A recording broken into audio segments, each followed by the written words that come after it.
Monsieur Choguel Maïga. Voilà, on n'a pas parlé de ça hier. Pour ceux qui ne le savent pas, l'armée de l'air et précisément donc le ministère ou le ministre de la Défense du Mali a donc des sanctions. Donc les salopards sont venus avec les histoires de sanctions et les gens pensent que le fait de sanctionner les autorités maliennes pour dire vous n'allez plus venir en Europe, vous n'aurez plus de visa. Eux, ils pensent que les Maliens actuels là, et ils sont là, ils ont besoin de visa. Ils pensent que les autorités maliennes actuelles là ont besoin de visa. Les gens n'ont pas besoin de vos visas là. Voilà, vos visas là, les gens n'ont pas besoin de ça. Voilà, les Africains qui font la politique actuellement, ok? Ce sont des personnes qui s'en foutent maintenant de ce qu'on appelle Paris, Londres, tout ça là. Non. Non, non, non, non, surtout les Africains qui sont en Afrique qui font la politique patriotique. Je vais citer Ibrahim Traoré et tout son groupe et tout le Burkinabé. Je vais citer monsieur Assimi Goïta, le colonel président Assimi Goïta, etc., etc. Voilà, et bientôt même le Niger, donc est à la queue leu. Après le Niger, peut-être qu'un jour, mais je vous assure, le jour que Dramane va tomber de cette façon, toute l'Afrique va fêter. Je vous assure. Parce que les gens connaissent la constitution, c'est-à-dire la configuration du cas de Côte d'Ivoire. Toutes les personnes qui travaillent avec M. Dramane Alassane Ouattara sont tous des étrangers. Non, ce sont des personnes qui ne peuvent pas faire un mouvement patriotique, qui ne peuvent pas faire un sacrifice patriotique pour chercher à faire tomber Dramane, puisque eux-mêmes là, ils ne sont pas citoyens du pays. Vous voyez? Voilà, Adama Bictogo, président de l'Assemblée nationale, n'est pas ivoirien d'origine. Il a le passeport vert, hein, comme tout le monde. Il a le passeport, il a le certificat de nationalité, mais ce n'est pas un ivoirien d'origine. Vous comprenez? Voilà. Quand vous prenez Dramane lui-même, président de la chef de l'État de Côte d'Ivoire, ok, il n'est pas ivoirien d'origine. Quand vous prenez le ministère de l'Intérieur, hein, donc madame la ministre de l'Intérieur de Côte d'Ivoire, Kandia Camara, la guinéenne handball, elle n'est pas ivoirienne d'origine. Et la liste est longue. On n'a même pas parlé de Touré Mamadou, ministre de la Jeunesse, hein, qui a grandi à Daloa, mais qui est malien d'origine. Donc c'est pourquoi notre cas c'est un peu compliqué. C'est différent du Niger ou bien du Burkina, etc., où il n'y a pas d'étrangers au sein du gouvernement, au sein de l'armée, aux grands instances donc, de leur pays. On va partir maintenant avec Maïga. Je voulais parler des fameuses sanctions contre notre brave ministre de la Défense et des officiers de l'armée de l'air. Je l'ai dit tout souvent, l'armée de l'air, vous êtes la fierté du Mali. Merci. Même hier, soit le président est parti à l'extérieur. Oui, on l'a vu même. Les pilotes de l'armée de l'air. Merci. Les militaires de l'armée de l'air qui conduisent l'avion. Avant, c'était des étrangers, même pour donner à boire, c'est des étrangers. Aujourd'hui, c'est des Maliens. Vous voyez? Et ça, moi, je ne savais pas. Mais c'est une foutaise. C'est-à-dire, les gens même qui donnent l'eau au président de la République, là, c'est des étrangers. Quand le président voyage, les gens qui pilotent le président de la République de nos États là, africains, là, ce sont des étrangers. Mais c'est extraordinaire. Ça veut dire au Mali, le président malien, tous les présidents maliens, ce sont les étrangers qui sont des pilotes de l'air, de l'armée de l'air ou bien de l'air. Non. Maintenant, monsieur Choguel Maïga dit, parce qu'on a vu le gars, il est en Russie. Hier, on en a parlé ici. Le gars, il est en Russie. Donc, Choguel Maïga dit, il dit que maintenant là, c'est l'armée malienne elle-même qui pilote les avions de l'air. Et il félicite donc l'armée de l'air. Parce que l'armée de l'air a reçu embargo. Pourquoi ils ont donné embargo au ministère de la Défense et à l'armée de l'air? Mais c'est parce que les gens ont refusé que les étrangers conduisent le président. Puisque c'est la première fois que le président Assimi Goïta sort du Mali. Donc les gens voulaient toujours continuer de le conduire. Ils ont oublié que les choses ont changé. Le président dit non, je ne vous fais pas confiance. Je veux des Maliens pour me conduire. Je veux des Maliens pour être mon pilote. Je veux des Maliens pour me conduire, pour m'amener en Russie. Je ne veux plus de vous les pilotes étrangers. En même temps, ils ont donné sanctions contre l'armée, contre le ministère de la Défense et contre l'armée de l'air. Et puis ça a fait quoi? Est-ce que le ministère de la Défense malien a besoin d'aller acheter les armes avec vous? Est-ce que le ministère de la Défense malien a besoin d'aller prendre crédit avec vous? Est-ce que le ministère de la Défense malien a besoin de vous pour venir former les gars? Non. Donc vos sanctions là, le premier ministre, M. Choguel Maïga dit, il s'en fout de ça. On va poursuivre. On va poursuivre. Et le pilote et le ministre de la Défense font partie de ce groupe, plus d'autres. On nous a dit, oui, on va les sanctionner, geler leur avoir. Est-ce qu'ils ont des avoirs là-bas? Merci. Merci. Gbagbo Laurent l'a dit un jour. Gbagbo Laurent dit, lui, ce qui lui fait mal, c'est que les dignitaires de nos pays vont mettre tous les biens en France partout.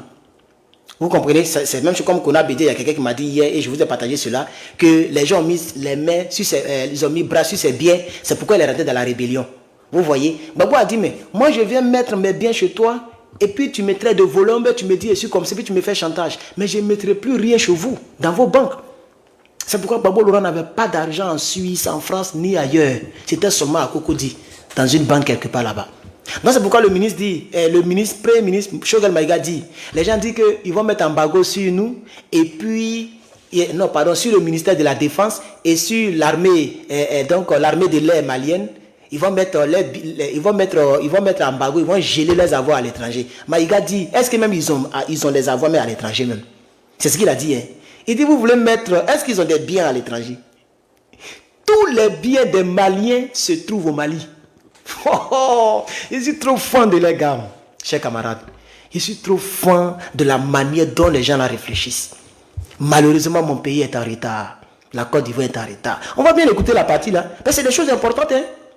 De ce groupe, plus d'autres. Oui. On nous a dit, oui, on va les sanctionner, geler leur avoir. Est-ce qu'ils ont des avoirs là-bas? Assimi Goïta est entre Kati et Koulouba. Voilà. Où sont ces avoirs? Merci. Vous voyez, non? Assimi Goïta est entre Kati et Koulouba. Soit des grandes villes, on met des quartiers de, je ne sais pas. Mais ce que s'il a donné les lieux, c'est au Mali. Il dit, où sont ces avoirs-là qui sont à l'étranger? Lui-même, Assimi Goïta, là, si c'est pas, il est prendre comme Abidjan. S'il n'est pas à Abidjan, il est à Daoukro. Il s'en fout de Paris. Et Gbagbo Laurent l'a dit un jour. Gbagbo Laurent dit, moi là, je ne vais pas en vacances en France. Il dit, moi, je ne vais pas en vacances dans le pays des Blancs. Si vous me voyez que je décolle d'Abidjan, que je vais dans un pays des Blancs, c'est pour aller parler au nom du peuple de Côte d'Ivoire, pour que le peuple de Côte d'Ivoire puisse gagner quelque chose. Sinon, moi, si je veux aller en vacances, je m'en vais dans mon village. C'est ça que Gbagbo Laurent a dit. Et c'est ça qui est dans la mentalité des Maliens. Et c'est comme ça que l'Africain devait réfléchir. Frère, on a des ascenseurs chez nous maintenant. On a des gratte-ciel dans nos pays. On a tout ce qu'il faut. S'il vous plaît, chers camarades, il faut que nous soyons comme ces gens-là. On va poursuivre un peu. Il a demandé à aller chez qui? Mais ils sont habités une catégorie de cadres. Quand on leur dit que vous n'aurez pas de visa, ils meurent. Merci. Parce qu'ils ne peuvent pas. Ils ont mis tellement d'argent que quand on dit que les comptes sont fermés, ils meurent. Merci. Et il a raison. Ça a été le cas de Bédier, d'après quelqu'un. Ils ont tellement d'argent dans les pays là. Ils ont tellement de biens dans les pays là. Quand les gens là les appellent pour dire, hey, on va fermer vos comptes ici. Hein. En même temps, ils ont tempéré. Ils font tout ce que les pauvres gratis leur demandent. Et c'est là le piège. Vous comprenez, non? C'est là le piège. Et c'est comme ça que les Blancs là, surtout la France là, c'est comme ça qu'ils sont en train de faire du chantage à nos ministres de la Défense, nos présidents, etc., etc. Parce que les gens ont des biens là-bas.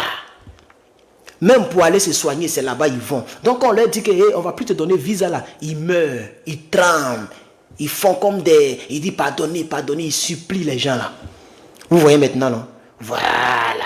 Si la France dit Drama Ouattara, c'est fini, tu ne peux plus rentrer en Côte d'Ivoire. Drama Ouattara, il risque de partir avant son temps. Parce qu'il va dire, mais hey, est-ce qu'ici on peut faire confiance aux médecins? Et il est parti dans quel hôpital? À Pisam, ou bien il est parti au plateau, il va commencer, il va tourner jusqu'à il va tomber où il est parti. Tellement qu'il n'a pas confiance aux médecins de Côte d'Ivoire. Il a balèze immeuble comme ça à Paris, en France. 10 bas immeubles comme ça. Et il a des biens là-bas, beaucoup d'argent dans des comptes en Suisse et partout. C'est pourquoi il est obligé de faire ce que les Blancs demandent. Les Maliens disent que nous, ce n'est pas le cas.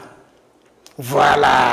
Notre président Assimi Goïta, là, il est entre Koulouma et puis quelque part là-bas. On n'a pas de biens là-bas. Donc, votre sanction que vous donnez là, embargo, mais sanction là, on va foutre quoi avec ça? C'est ce qu'il est en train de dire. Voilà, on va poursuivre un peu encore. Il faut poursuivre la partie là.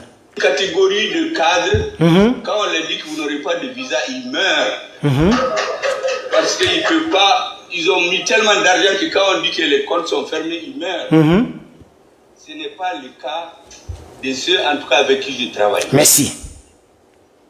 J'ai dit ici, quand on a parlé des sanctions contre des officiers qui sont au CNT, j'ai dit que c'est un verrou rouge, il est au CNT. Qu'est-ce qu'il a à voir avec Moura? Ils ont tué les 10% de la population de Moura en 2 heures. On a mis des satellites, je ne sais sur quelle orbite. On les a vus, on les a filmés.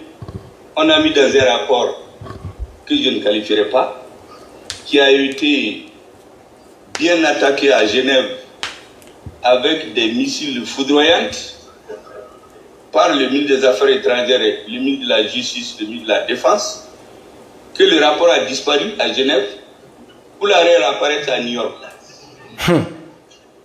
On a dit qu'on sanctionne des officiers. J'avais dit en ce moment qu'il ne faut pas perdre de vue. Il y a une bataille géopolitique, géostratégique dans laquelle on veut mettre le Mali. Nous ne voulons pas être dans une bataille qui n'est pas la nôtre. Nous voulons que notre population survive et en paix. La Russie peut elle-même se défendre. Ce n'est pas la peine de nous mêler dans la guerre russo-ukrainienne. Nous avons donné notre avis, ça suffit.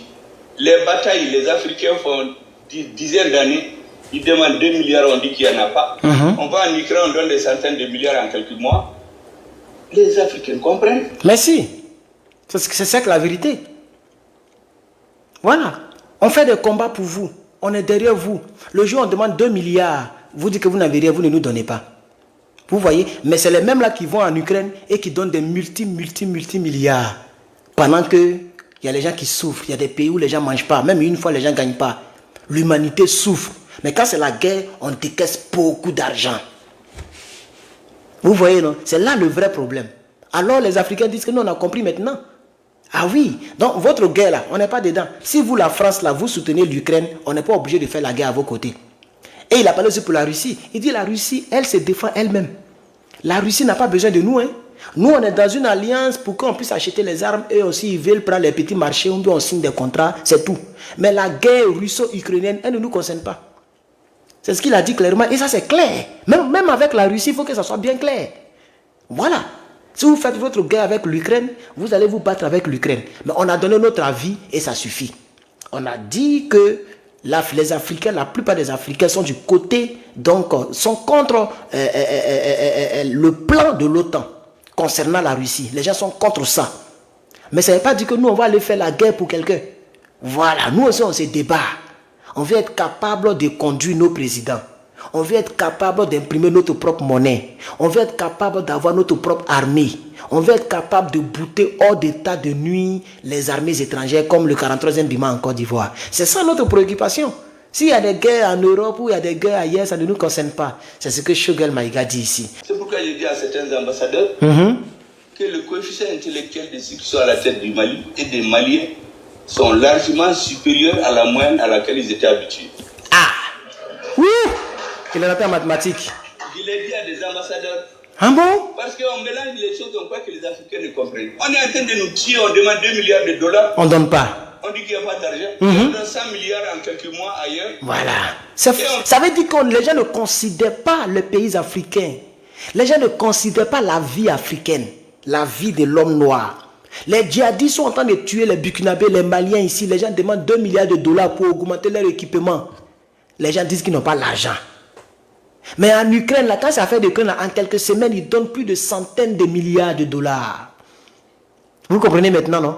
Voilà. Donc, par conséquent, l'Africain a décidé de se prendre en charge et de ne plus compter sur eux. C'est ça le vrai problème, parce qu'on a compris.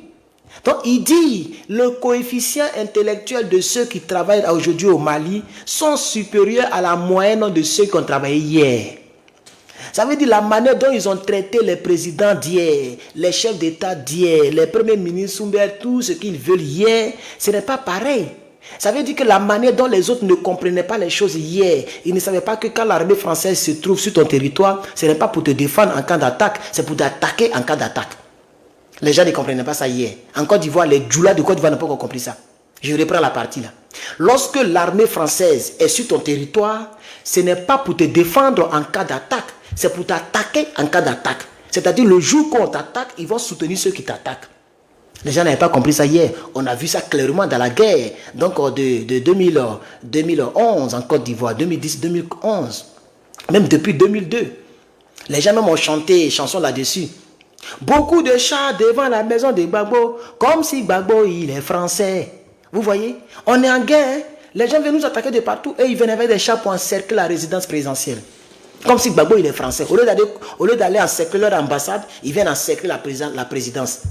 Vous comprenez un peu? C'est ça la triste réalité, chers camarades. C'est comme ça qu'ils ont bombardé le palais de la présidence pendant des mois ou pendant des jours. Ils ont bombardé le palais. Ça, c'est... Si tu dis ça, il y a des Américains qui ne sont même pas au courant de ce qui s'est passé en Côte d'Ivoire. Hein. Il y a des gens qui vivent ici, là, qui sont même vieux, qui ont cheveux blancs, qui ne savent même pas ce qui s'est passé en Côte d'Ivoire. Si tu vas leur dire qu'une armée d'un autre pays est venue bombarder le palais présidentiel d'un autre pays et c'est pas allé quelque part, ils vont dire non, c'est pas possible.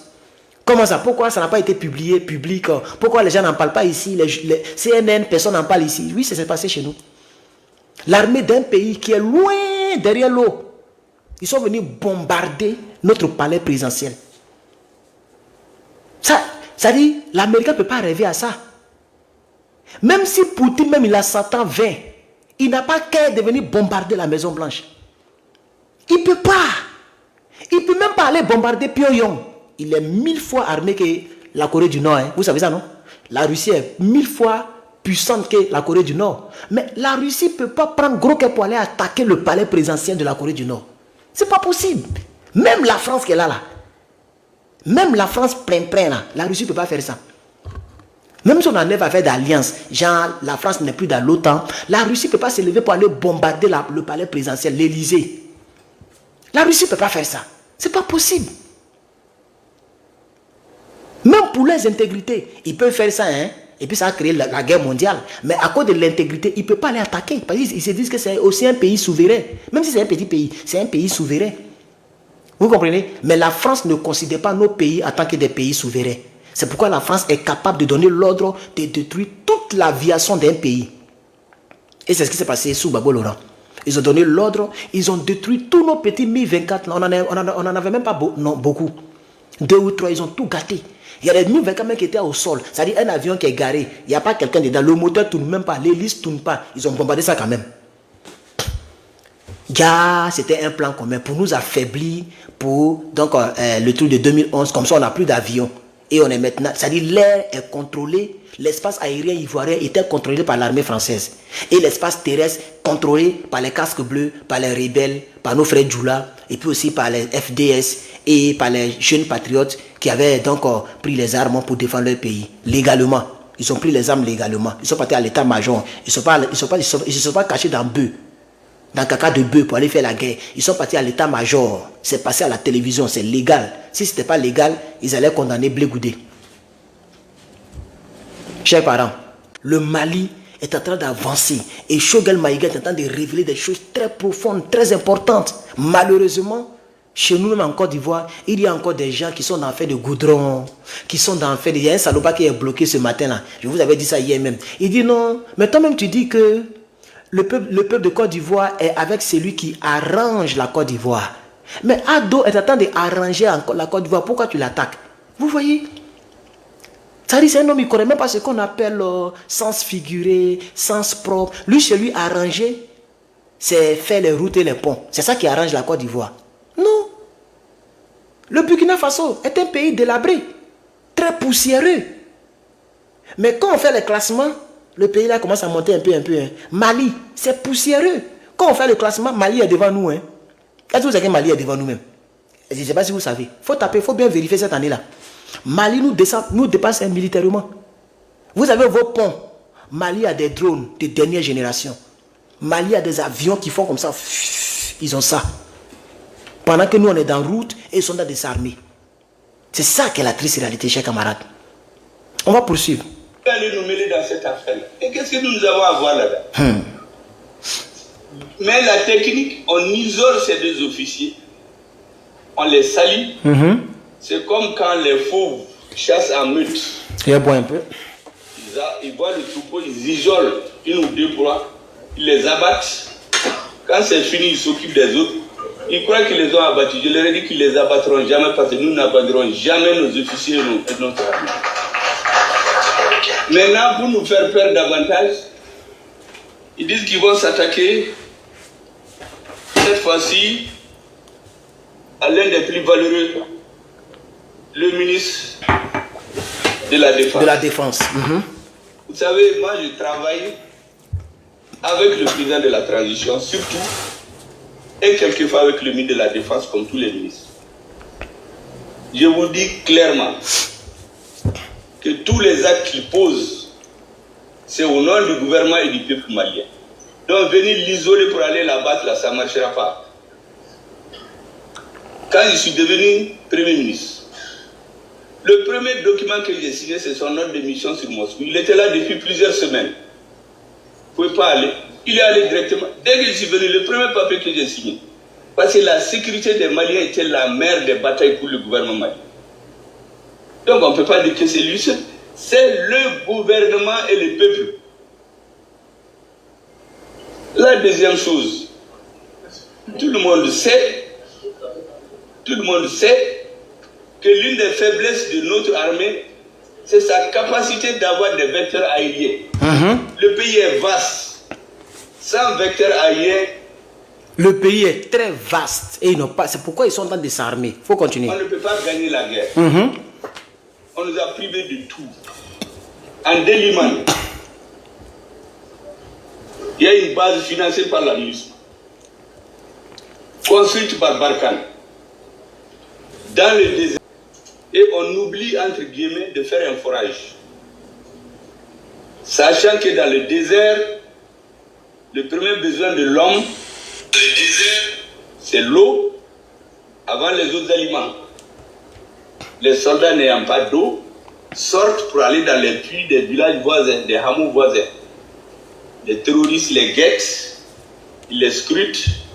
Un jour, ils tombent sur eux, ils les assassinent tous. Des bargons d'eau, des barriques d'eau, à leur place, on met des explosifs. On met les tenues des soldats. On va rentrer dans le camp. Tous les soldats sont morts. Ceux qui ont résisté, ils ont fait 7 heures de temps à se battre. Aucun de nos partenaires n'a osé donner son avion. Ils ne sont pas venus pour se battre. Celui qui doit donner l'ordre que l'avion amène des renforts a refusé. Tous les soldats sont morts. Qu'est-ce qu'on a fait? On a fait une fosse commune, on les a enterrés. On amène quelques sommes, on pleure et la vie continue. Vous voyez? À Ogosago, quand on a tué les populations, nous étions dans une délégation du M5 qui a rencontré une délégation venue de Doune. Le même jour, plus de 100 morts. Mais sur leur visage, on discutait technique. Nous, on avait les visages fermés parce que pour eux, bon, ce n'était pas le plus important. Certains voulaient que ça continue. Nous avons dit non et non depuis la rectification. Il faut que ça s'arrête. Pour cela, il fallait équiper notre armée. Et les Maliens ont serré leur ceinture. Ils ont abandonné tout. Ils ont eu faim, soif, tout. Aujourd'hui, nous avons l'une des armées les plus puissantes en Afrique au sud du Sahara. Vous voyez? Et le Premier ministre le dit fièrement.